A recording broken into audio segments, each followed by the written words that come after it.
जय हिंद साथियों, मैं अंकित कुमार यादव आप सभी का स्वागत करता हूं सृष्टि ज्ञान केंद्र में, जहां हम पढ़ रहे हैं कक्षा 12वीं के इतिहास को और जिसमें चल रहा है अध्याय आपका 5, जिसका नाम है यात्रियों के नजरिए, समाज के बारे में उनकी समझ, लगभग 10वीं से 17वीं शताब्दी तक, जिसमें अभी हमने समझा है कि किस प्रकार से इतिहास को समझने में इन यात्रियों के विवरणों से मदद मिलती है। इनमें कुछ कमियां जरूर होती हैं, लेकिन ये हमें समाज के एक ऐसे पक्ष से रूबरू कराते हैं जो हमें राज दरबार के द्वारा लिखी गई किताबों में देखने को नहीं मिलता। ये बात आप समझिए, राज दरबार में जो किताबें लिखी जाएंगी वो राज दरबार के हिसाब से ही लिखी जाएंगी। वो राजा के दृष्टिकोण को दिखाएंगी, वो समाज के दृष्टिकोण को नहीं दिखाएंगी। हमने लास्ट क्लास में समझा कि अलबरूनी की किताब समझी, हमने किताबुल हिंद को समझ लिया और उसके लेखन दृष्टिकोण को समझ लिया। अब हम चल रहे हैं एक अन्य यात्री के यात्रा वृत्तांत को समझने, और आज आपका वो यात्री है इब्न बतूता। इसका नाम आपने सुना होगा। इब्न बतूता बहुत ही प्रसिद्ध घुमक्कड़ था और बहुत ही प्रसिद्ध रहा है अपने टाइम पर, और इसकी कहानियां हम लोगों ने सुनी ही है। और इसकी किताब का नाम है रिहाला। इसने जो भारत के ऊपर अपनी किताब लिखी है उसका नाम है रिहाला। तो इसने क्या लिखा है भारत के बारे में, इसने भारत के बारे में क्या समझा है, क्या जाना है, और इसने अपनी समझ में भारत को कैसे देखा है, आज हम चल रहे हैं इस चीज को बहुत विस्तार पूर्वक समझने और जानने। तो आइए पढ़ते हैं और जानते हैं इब्न बतूता की लेखन कला और उसका दृष्टिकोण भारत के बारे में।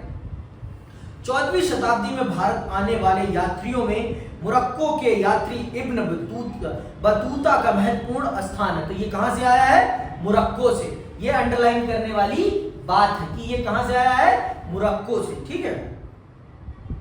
इसका जन्म तैजियार के एक अत्यधिक शिक्षित परिवार में हुआ था, जो शरिया अथवा इस्लामी कानून पर अपनी विशेषता के लिए प्रसिद्ध था। इसीलिए इब्न बतूता ने भी कम आयु में ही साहित्यिक एवं शास्त्रों से संबंधित शिक्षा प्राप्त कर ली। उसने अपनी भारत यात्रा के स्मरण अरबी भाषा में रिहाला नामक पुस्तक में लिखे हैं। यह पुस्तक 14वीं शताब्दी में भारतीय उपमहाद्वीप के सामाजिक तथा सांस्कृतिक जीवन के विषय में अत्यधिक विस्तार के साथ रोचक जानकारियां प्रदान करती है। कौन सी? आपको भारत की सामाजिक और तथा सांस्कृतिक जीवन के विषय में अत्यधिक विस्तार से तथा रोचक जानकारियां प्रदान करती है। सामाजिक और सांस्कृतिक क्षेत्र के भारत की जानकारियां प्रदान करने में ये किताब बहुत बड़ी भूमिका निभाती है। और ये किस भाषा में लिखी है? अरबी भाषा में लिखी गई है। तो ये चीजें आप समझिए। और ये व्यक्ति इस्लाम में बहुत विश्वास करता था, और जिस समय काल में ये आया है भारत, उस समय काल में दिल्ली सल्तनत का भारत पर शासन चल रहा था। दिल्ली में मतलब भारत मुगल इस्लामीकरण की तरफ जा रहा था, मतलब इस्लामी शासकों का भारत पर आगमन हो चुका था, वो स्थापित हो गए थे भारत में। तो उस काल को सल्तनत काल कहते हैं। मुगल काल नहीं है, ये सल्तनत काल है। ठीक है। इब्न बतूता को यात्राएं करने का शौक था तथा वह पुस्तकों से प्राप्त ज्ञान की अपेक्षा, अंडरलाइन करो इस बात को, इब्न बतूता को यात्रा करने का शौक था तथा वह पुस्तकों से प्राप्त ज्ञान की अपेक्षा यात्राओं से अर्जित अनुभव को ज्ञान का अधिक महत्वपूर्ण स्रोत मानता था। अलबरूनी और इब्न बतूता में यही सबसे बड़ा अंतर है कि यह अनुभव जो करता था वो लिखता था, और वो क्या लिखता था? वो जो पढ़ता था, उसने जो शास्त्रों में पढ़ा, जो समझा, वो उसने लिखा है। उसने अनुभव नहीं लिखा है, उसने सिर्फ कट पेस्ट किया है। मतलब कट पेस्ट, उसने थोड़ा बहुत अनुभव जरूर लिखा है, लेकिन एक जो होना चाहिए, अनुभव बेस्ड लेखन होना चाहिए, वो उसका अनुभव बेस्ड लेखन नहीं है। किसका? अल-बरूनी का। तो ये आपसे डिफरेंस पूछा जा सकता है कि अल-बरूनी के लेखन में और इब्न बतूता के लेखन में मूल अंतर क्या है। तो आप इस चीज को बता सकते हैं बखूबी। समझ में आई बात? तो और आगे सुनो। तो ये सबसे बड़ी बात है कि इसने जो लिखा है, इसने अपना अनुभव लिखा है। इसने किताबों को पढ़कर किताबी ज्ञान को अपनी भाषा में लिखने का प्रयास नहीं किया। इसने वो लिखा है जो इसने अनुभव किया है और उसे ही इसने अपनी किताब के माध्यम से समाज के सामने प्रस्तुत करने का काम किया है। पहले उसने मक्का की तीर्थ यात्रा की तथा फिर वह सीरिया, इराक, फारस, यमन, ओमान तथा पूर्वी अफ्रीका के कई तटीय बंदरगाहों की यात्रा पर गया। मध्य एशिया के रास्ते होकर इब्न बतूता 1333 ईसा में स्थल मार्ग से सिंध पहुंचा। उसने मुल्तान और उच्च के रास्ते होकर दिल्ली की ओर प्रस्थान किया, क्योंकि उसने दिल्ली के तत्कालीन तुगलक वंशीय सुल्तान मोहम्मद तुगलक तथा उसकी कला एवं साहित्य के एक उदार संरक्षक के रूप में ख्याति को काफी सुन रखा था। अंडरलाइन कर लो, कौन था उस समय दिल्ली का सल्तनत? दिल्ली का सुल्तान था तुगलक वंशीय सुल्तान मोहम्मद तुगलक। ठीक है, उसकी कला एवं साहित्य के एक उदार संरक्षक के रूप में ख्याति को काफी सुन रखा था। सुल्तान भी इब्न बतूता की विद्वता से काफी प्रभावित हुआ और उसे दिल्ली का काजी नियुक्त किया। अंडरलाइन कर लेना ये बातें। उसे काजी नियुक्त किया, काजी मतलब न्यायाधीश नियुक्त किया, जिस पद पर वह काफी समय रहा, परंतु कुछ समय बाद उसने सुल्तान का विश्वास खो दिया तथा उसे कैद कर लिया गया।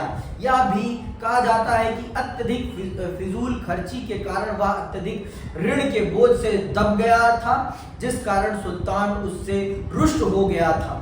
बाद में जब दोनों के बीच गलतफहमी दूर हो गई तो सुल्तान ने उसे पुनः राजकीय सेवा में ले लिया तथा 1342 में अपने दूत के रूप में चीन के मंगोल शासक के पास भेजा। उसने चीन की भी व्यापक रूप में यात्रा की तथा वहां का विस्तृत वृत्तांत लिखा, जो मार्को पोलो के वृत्तांत के समान महत्वपूर्ण माना जाता है। 1347 में उसने वापस घर जाने का निश्चय किया। ठीक है, तो ये बात आप जान लीजिए कि आपका जो इब्न बतूता है वो राजकीय संरक्षण में भी रहा, राजा का कोप भर्जन भी किया उसने, राजा की कोप भर्जन का भी शिकार हुआ। मतलब राजा की आप कह सकते हैं राजा ने उस पर थोड़ा बहुत अत्याचार भी किया गलतफहमियों के कारण। जब गलतफहमियां दूर हुई तो फिर उसे सेवा में लिया गया, फिर उसे राजकीय दूत के रूप में दूसरे देशों में भी भेजा गया और फिर वो 1347 में अपने घर वापस जाता। तो इसीलिए आप ये समझिए, जो ये है इब्न बतूता, इसके लेखन में दोनों चीजें देखने को मिलेगी। इसके लेखन में राजा के प्रति वफादारी भी देखने को मिलेगी और इसके लेखन में राजा की बुराइयां भी देखने को मिलेगी, क्योंकि जैसा इसने अनुभव किया वैसा इसने लिखा है। इसने जब राजा की अच्छाइयों को अनुभव किया तो इसने राजा की अच्छाइयां लिखी, और जब राजा ने इसके साथ गलत किया तो इसने भी राजा के बारे में अपने लेखन में गलत लिखा है। मतलब इसने आप बीती लिखी है।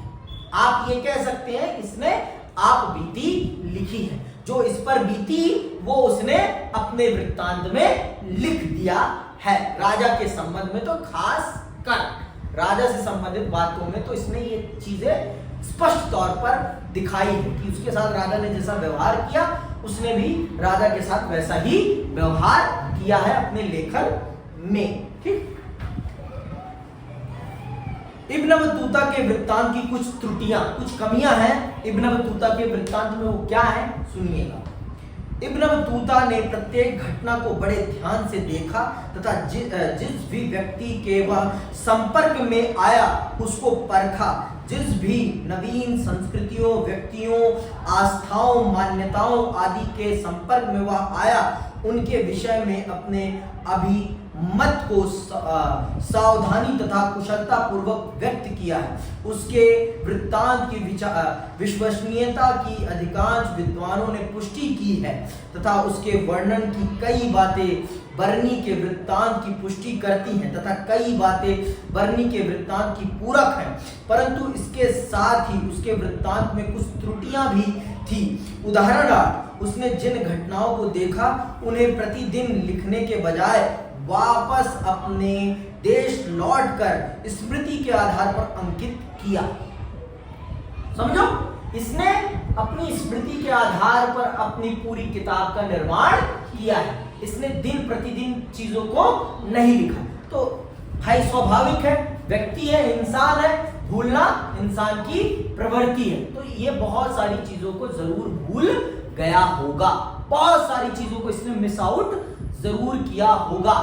इसके वृत्तांत में हमें ये कमी देखने को मिलती है कि इसके वृत्तांत में सीरीज नहीं है, एक घटनाक्रम का सीरीज देखने को नहीं मिलती, क्योंकि ये बहुत सारी चीजों को भूला है, क्योंकि इसने पूरी अपनी किताब का निर्माण इस स्मरण के आधार पर किया है। जो इसको याद रहा है वो उसने लिखा है अपनी किताब में। ये सबसे बड़ी कमियों में से एक है। किसकी किताब की? इब्न बतूता की रिहाला की। ठीक है, जिसमें बहुत सारी बातें भूल जाने की पूरी आशंका रहती थी। दूसरी बात क्या है? दूसरी बात, उसने बहुत सारी सुनी सुनाई बातों, गप्पों अथवा अफवाहों को भी अपने वृत्तांतों में स्थान दिया जिनकी विश्वसनीयता पूर्णता संदिग्ध थी। उसने कई स्थानों एवं शासकों के नाम भी गलत लिखे हैं, जिसके अतिरिक्त फारसी अथवा किसी भारतीय भाषा का ज्ञान न होना भी उसकी एक कमी थी। तो इसकी और गलती क्या है? इसने अफवाहों को भी अपने वृत्तांत में लिखा है और इसे भारतीय भाषाओं का ज्ञान कदापि नहीं था। तो इसके लेखन में इन चीजों की भी त्रुटियां हमें देखने को मिल जाती हैं कि इसे भारतीय भाषाओं का ज्ञान ना के बराबर था, जिस कारण से ये भारत की चीजों को समझ पाने में उतने अच्छे से सफल नहीं हुआ जितने अच्छे से इसे सफल होना चाहिए था। अगर ये अनुभव फिर देखो, जब आपके बीच में संपर्क नहीं होगा तो स्वाभाविक है कि आप जनता की भावनाओं को कभी समझ नहीं पाएंगे, और जब आप जनता की भावनाओं को समझ नहीं पाएंगे तो आप जो लिखेंगे ना वो सिर्फ अपना अनुभव लिखेंगे, एक पक्ष लिखेंगे, बहुपक्ष नहीं लिखने वाले। अगर हम दोनों में बातचीत है, अच्छी ट्यूनिंग है, तो मैं जो लिखूंगा हम दोनों का पक्ष लिखूंगा, मैं सिर्फ अपना पक्ष नहीं लिखूंगा। ये बात समझ रही हो ना? तो भाषा एक बहुत बड़ी चीज है। भाषा को ऐसा मत समझिए कि बस बोलने जुड़ने का माध्यम, ना ना ना ना, ये हमारी स्वतंत्रता का माध्यम है।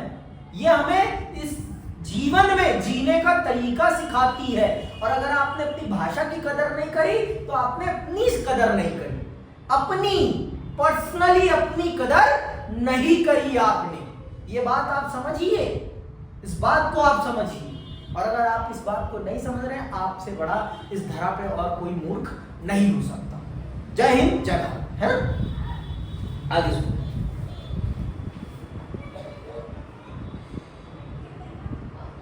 परंतु इन कमियों एवं त्रुटियों के बाद भी उसकी पुस्तक 14वीं शताब्दी के भारत की सांस्कृतिक एवं सामाजिक स्थिति पर महत्वपूर्ण प्रकाश डालती है तथा तात्कालीन इतिहास, विशेषकर मोहम्मद तुगलक के विषय में जानकारी के लिए हमारा महत्वपूर्ण स्रोत है। इन कमियों के बावजूद भी उसकी किताब बहुत महत्वपूर्ण है। मोहम्मद तुगलक के शासन काल को समझने के लिए, भारत की सामाजिक और सांस्कृतिक स्थितियों को समझने के लिए बहुत महत्वपूर्ण है। भाई चलो ठीक है, उसे भाषा का ज्ञान, लेकिन आंखों से अंधा तो नहीं था ना। उसने वही लिखा है जो उसने देखा है, जो उसने अनुभव किया है। तो उसने होगा, डेट गलत होगी, नाम गलत होंगे, चीजों का मतलब उसने गलत समझा होगा, लेकिन जो उसने देखा है वो तो गलत नहीं देखा होगा, लिखा तो उसने वही है। तो हम कह सकते हैं कि ये एक महत्वपूर्ण किताब है भारत के मध्यकाल को समझने के लिए, खास तौर पर तुगलक वंश के शासन काल को समझने के लिए, खास तौर पर। और वो भी किसके? मोहम्मद तुगलक के। ठीक है, हम यह मानते आए थे कि लंबी विशेषकर समुद्रिक यात्रा लुटेरों के कारण अत्यधिक जोखिम भरी होती है।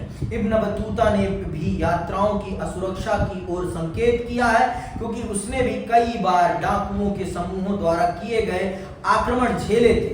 वह कारवां में भी चला, परंतु फिर भी डाकुओं के आक्रमणों से नहीं बच सका तथा उसके कई साथियों को जान भी गंवानी पड़ी। परंतु इब्न बतूता के वर्णन से पता चलता है कि यात्राओं के दौरान एका फिकन भी कम उबाऊ नहीं है, जिसके कारण व्यक्ति गृहातुर भी हो जाता है और बहुधा बीमार भी। रिहाला में उल्लेख है, मुझे ज्वार ने जकड़ लिया था। ज्वार मतलब बुखार में। ठीक है, ज्वार ने जकड़ लिया था और मैंने अपने आप को कमजोरी के कारण गिरने से बचाने के लिए पगड़ी के कपड़े को जीन से बांध लिया था। अंततः हम ट्यूनिस शहर पहुंचे और वहां के निवासी शेख और काजी के पुत्र का स्वागत करने के लिए बाहर आए। वे हर ओर एक दूसरे के लिए अभिवादन और प्रश्नों के साथ आगे आए, लेकिन उनमें से किसी ने भी मेरा अभिवादन नहीं किया, क्योंकि वहां कोई भी ऐसा नहीं था जिससे मेरा परिचय हो। अपने एकाकीपन से मैं इतना उदास हुआ कि अपनी आंखों में आए आंसुओं को रोक नहीं सका और बहुत रोया। पर एक तीर्थयात्री मेरी कुंठा का कारण जानकर मेरे साथ आया और अभिवादन किया। तो ये चीजें भी हैं। यात्राओं के दौरान बहुत सारा खतरा होता था, ये तो यथार्थ है भाई। उस समय डाकू कहाँ छुपे बैठे हैं कुछ नहीं पता। बहुत ज्यादा डाकू हुआ करते थे, बहुत ही भयानक रास्ते होते थे, बहुत ही भयानक। हम उनकी कल्पना भी नहीं कर सकते। हमारे कल्पनाओं के परे है वो स्थितियां, जिन स्थितियों में लोग उस समय यात्राएं करते थे। आज जितनी सुरक्षित तो नहीं थी और अकेलापन तो आपको खा जाता था, आप अनजान होते थे, तो हिम्मत चाहिए थी यात्रा करने की। पर इब्न बतूता ने वो हिम्मत दिखाई। भारतीयों में वो हिम्मत कदापि नहीं थी। उन्होंने तो कभी कोई यात्रा ही नहीं करी, कोई किसी ने भी यात्रा नहीं करी। ये बात जानिए, भारत का कोई भी ऐसा ट्रैवलर नहीं मिलता, यात्री नहीं मिलता जिसने उसने दुनिया का भ्रमण किया हो। आज के टाइम की बात कदापि नहीं कर रहा हूं मैं बात कर रहा हूं मध्यकाल की और प्राचीन काल की। चीन से लोग भारत आए हैं, लेकिन भारत से लोग कहीं गए हैं इस चीज को हमने सुना? कदापि नहीं सुना। क्यों नहीं गए? क्योंकि भारत में सब कुछ उपलब्ध था। भारत में सब कुछ उपलब्ध था। शोध वही करता है जिसके पास अभाव होता है।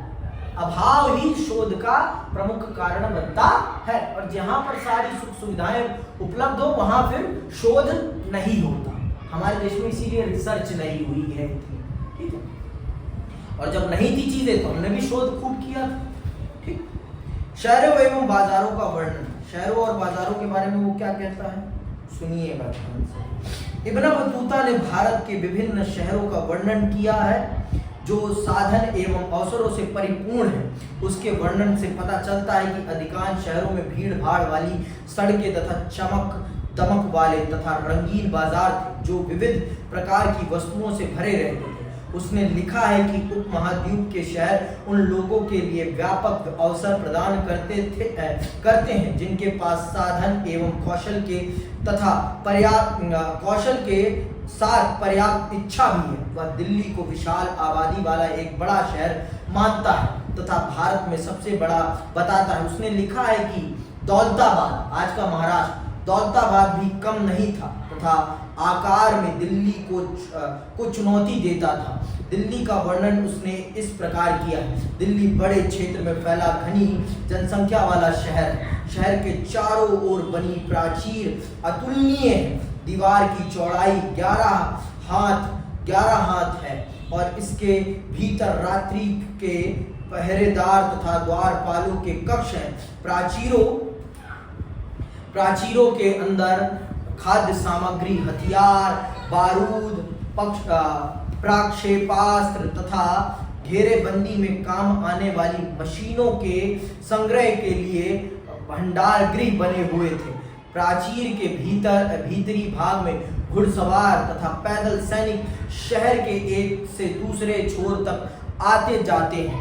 प्राचीर में खिड़कियां बनी हैं जो शहर की ओर खुलती हैं और इन्हीं खिड़कियों के माध्यम से प्रकाश अंदर आता है। प्राचीर का निचला भाग पत्थर से बना है जबकि ऊपरी भाग ईंटों से।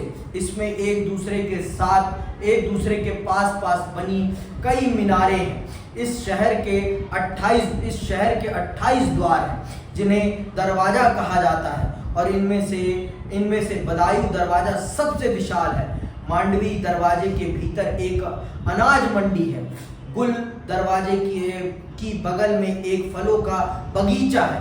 इसमें एक बेहतरीन कब्रगाह है जिसमें बनी कब्रों के ऊपर गुंबद बनाई गई है और जिन कब्रों पर गुंबद नहीं है उनमें निश्चित रूप से मेहराब है।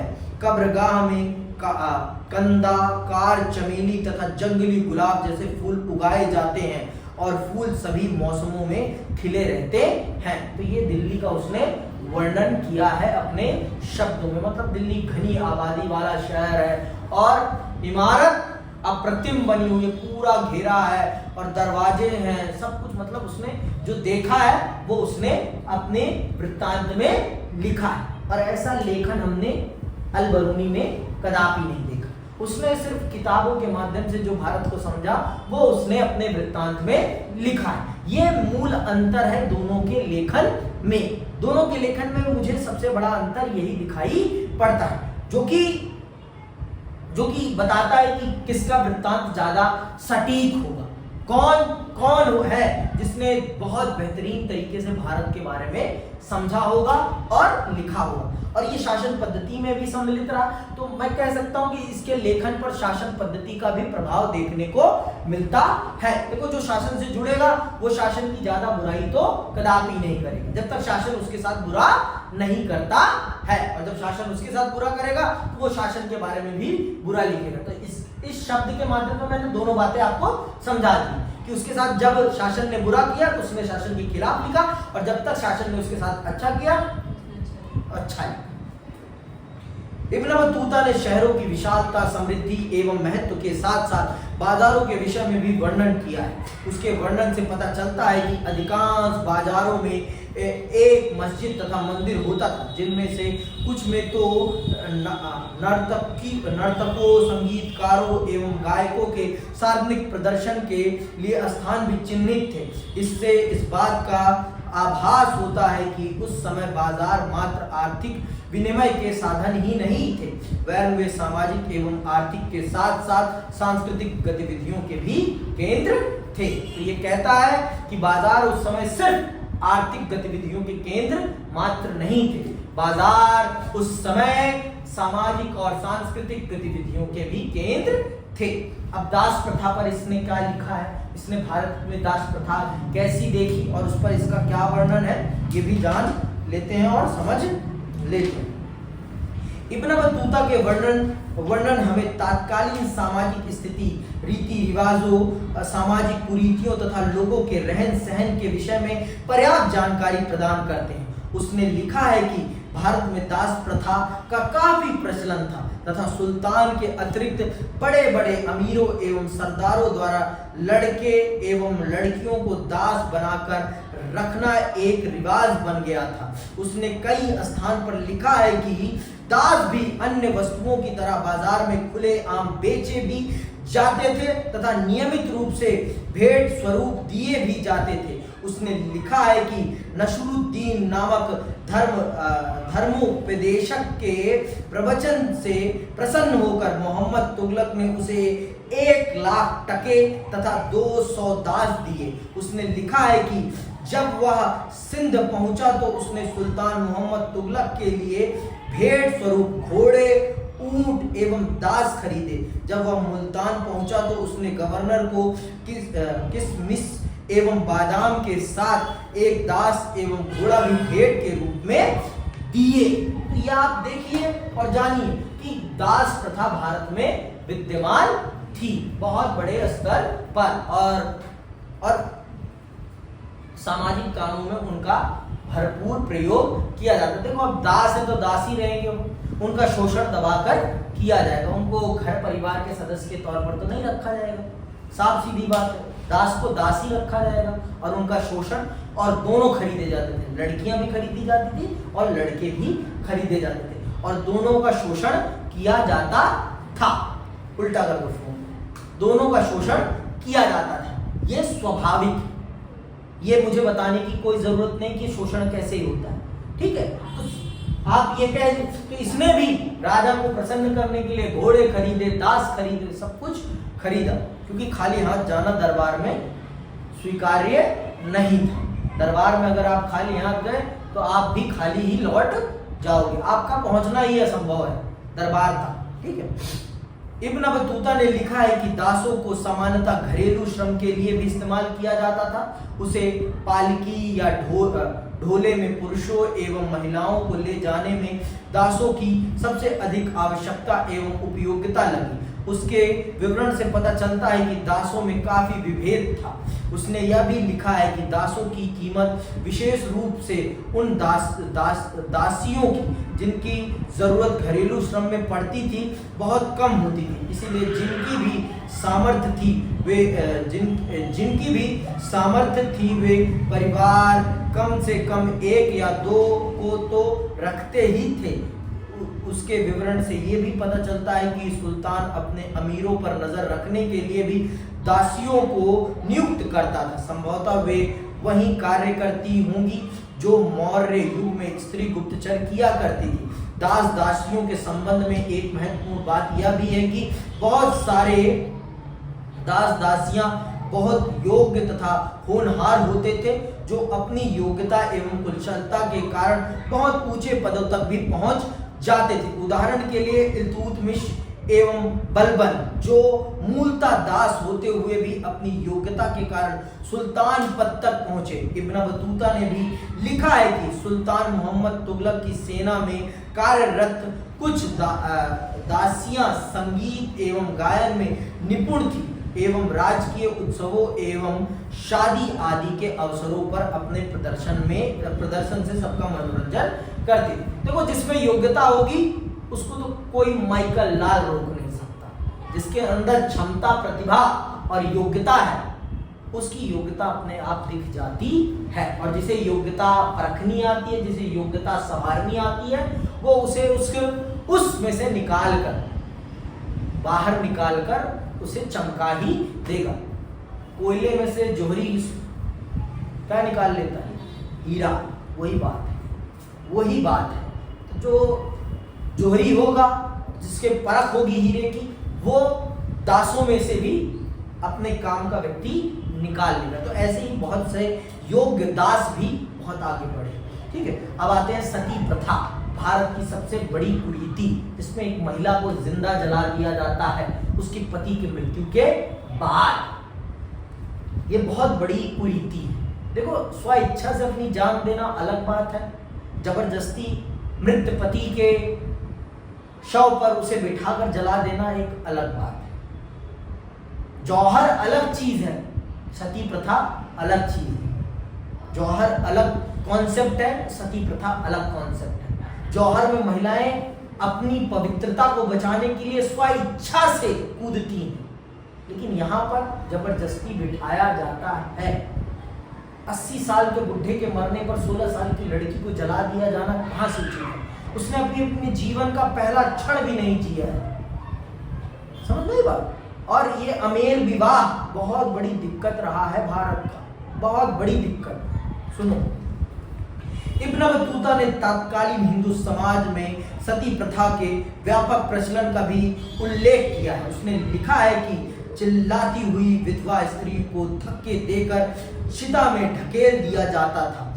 फिर उस समय बड़ी ऊंची आवाज में ढोल बजाए जाते थे, जिससे उसके चिल्लाने की आवाज न सुनाई दे। इब्न बतूता के इस विवरण की पुष्टि 17वीं शताब्दी के उत्तरार्ध में भारत आने वाले फ्रांसीसी यात्री बर्नियर के विवरण से होती है।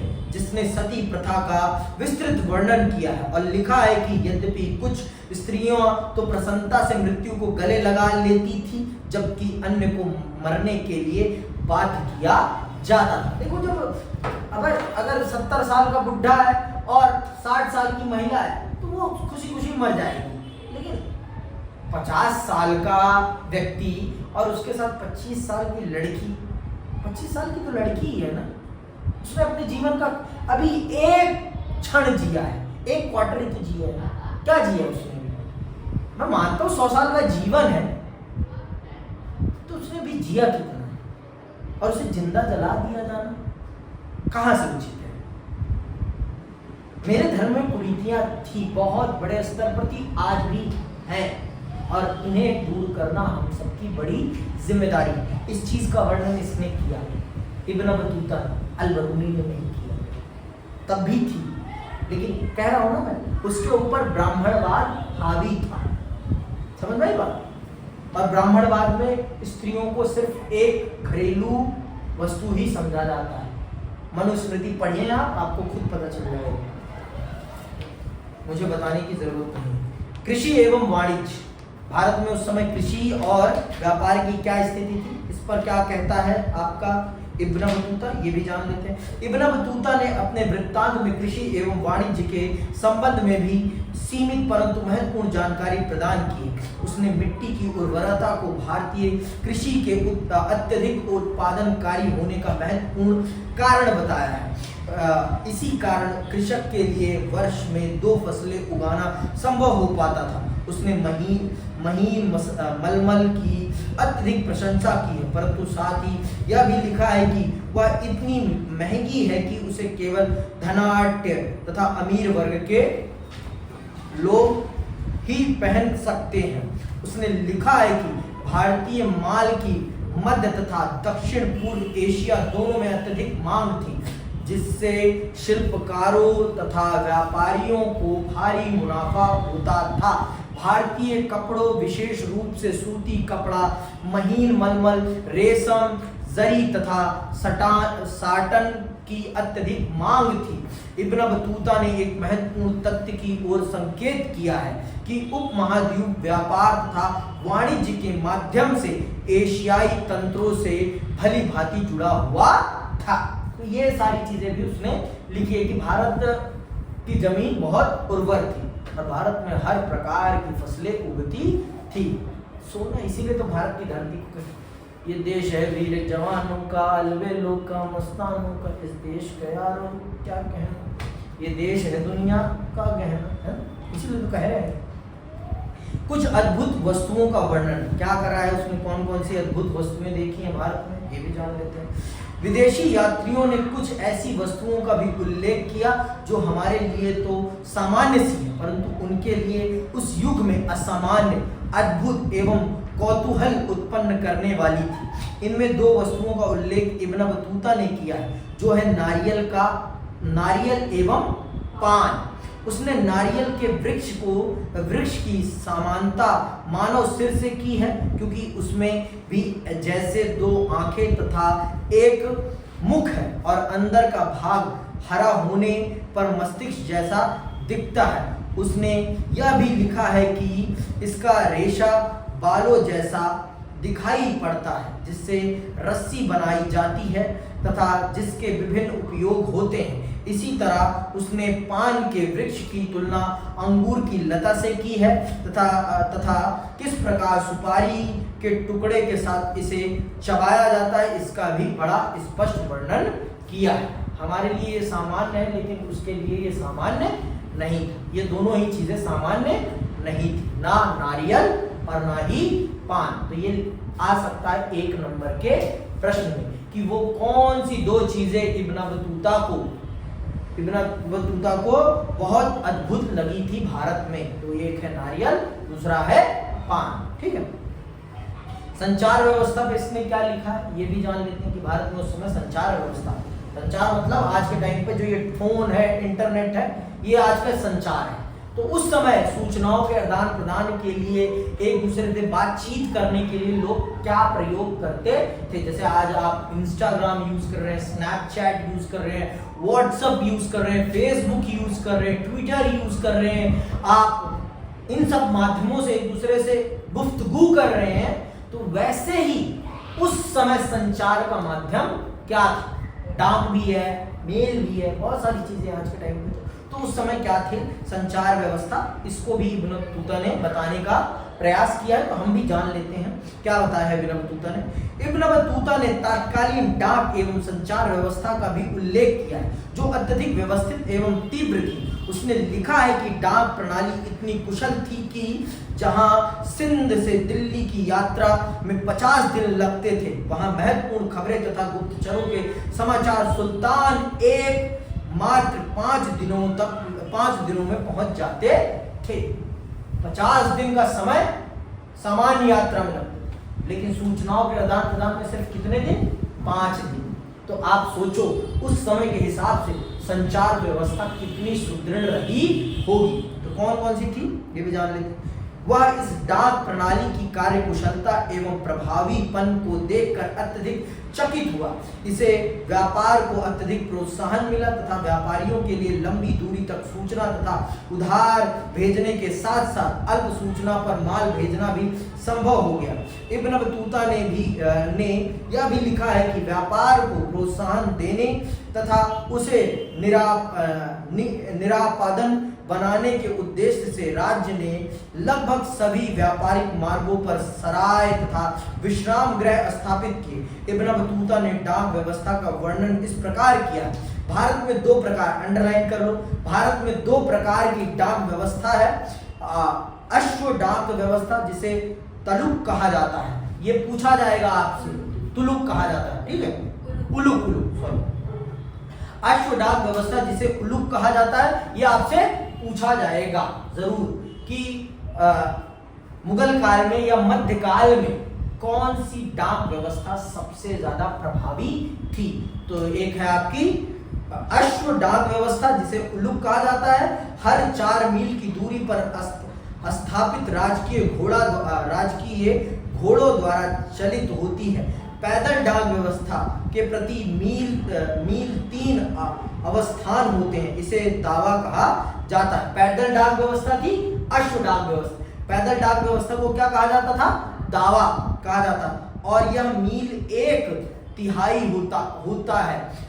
अब हर 3 मील पर घनी आबादी वाला एक गांव होता है, जिसके बाहर 3 मंडप होते हैं, जिनमें लोग कार्य आरंभ के लिए तैयार बैठे रहते हैं।